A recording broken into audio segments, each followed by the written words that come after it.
السلام عليكم ورحمة الله تعالى وبركاته، وبالصلاة على النبي محمد صلى الله عليه وسلم.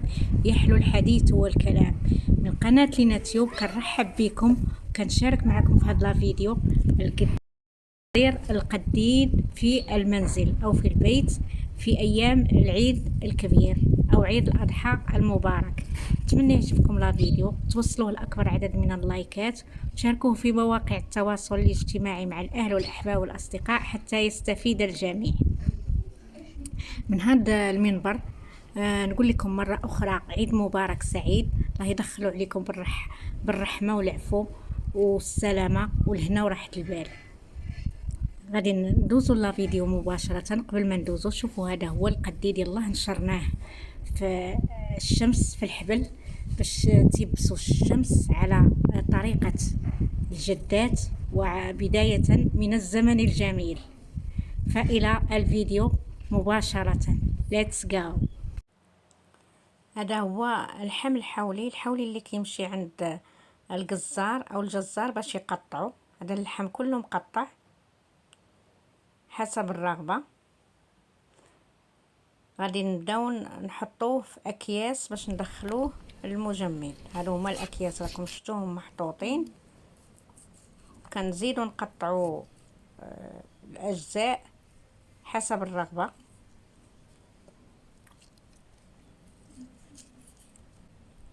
وهنا ملي كنكونوا نقطعوا في اللحم اجزاء كنصاوبوا القديد اللي كناخذوا غير الهبره، ما كناخذوش العظومه. الضلوع او الاضلاع نعزلوهم بوحدهم. كل شيء حسب الرغبه.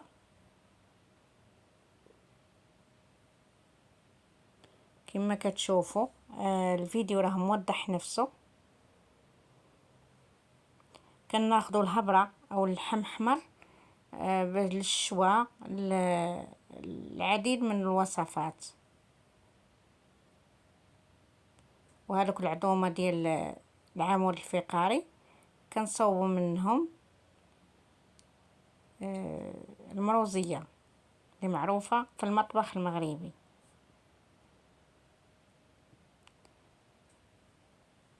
شفتوا ان كنخليو غير العظومه، غير شويه اللحم اللي بقى في العظومه. حنا حاطين الدلاح او البطيخ الاحمر كناكلو فيه، والقطه اللي دايرها محمد سيف الدين حصاله. احنا بدينا كناخذو في القديد كما كتشوفوا راه طويل. حيت الصوت لان هناك ضجيج كتير. ونبداو نحطو اللحم في الاكياس بلاستيكيه.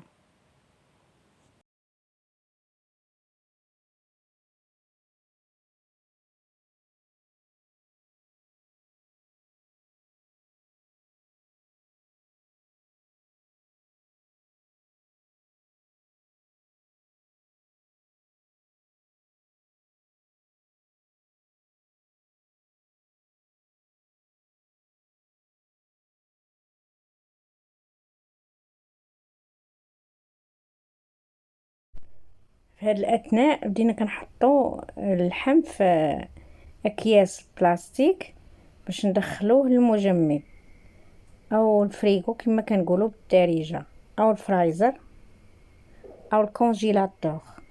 كل كيس فيه كميه حسب الرغبه. غادي ندوزو دابا للقديد او القديد. هو هذا كنزيدو عليه في الاول كميه من الزنجبيل او سكينجبير، من بعد الكركم او الخرقوم البلدي.